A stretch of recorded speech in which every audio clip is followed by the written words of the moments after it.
We're going to go now to Orlando, Florida, and Democratic Congresswoman Val Demings. Before serving in Congress, she was the chief of police for Orlando. Congresswoman, thank you so much for joining us. It's great to be with you. As a former police chief, what is the single piece of legislation that you think would be most effective right now?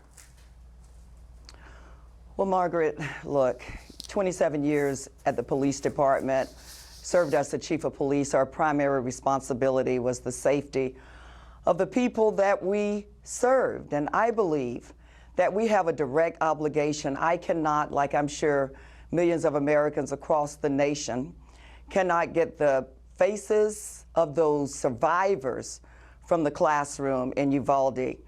We have a direct obligation to move forward to make sure that they're safe. I believe right now, if the United States Senate, because the House has done their job, I believe right now, if the Senate would look at passing the background check law, as well as looking at red flags.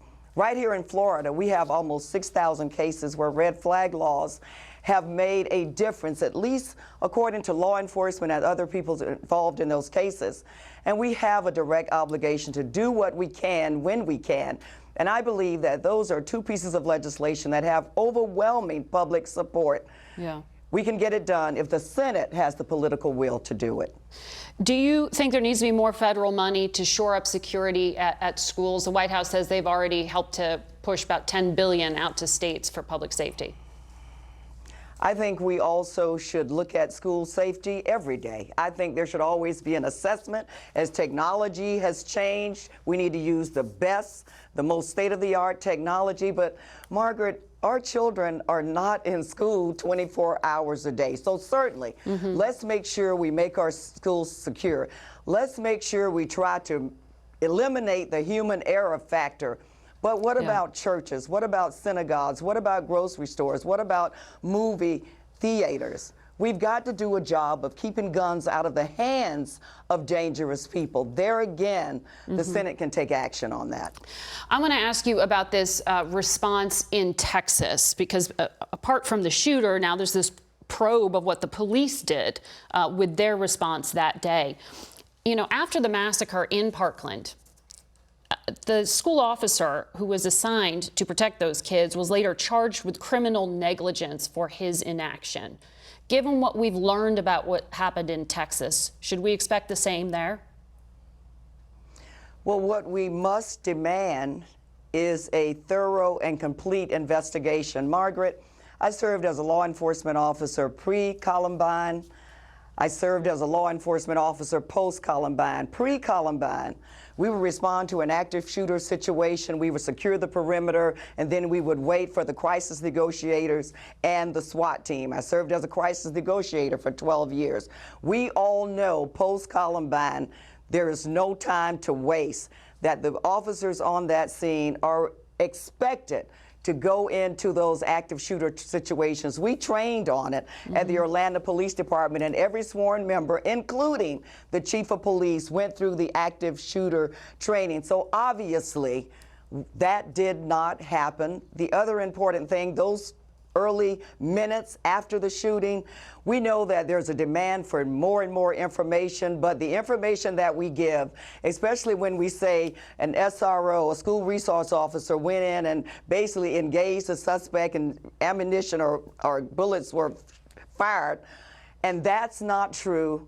The communications, we have to make sure that it is as clear and as accurate as possible. So there's a lot of work to do there. We have certainly more questions than answers, and I know that we're going to get to the bottom of it. Should there be some sort of federal probe or some sort of school shooting safety board at the federal level, or is this all to Texas State Police?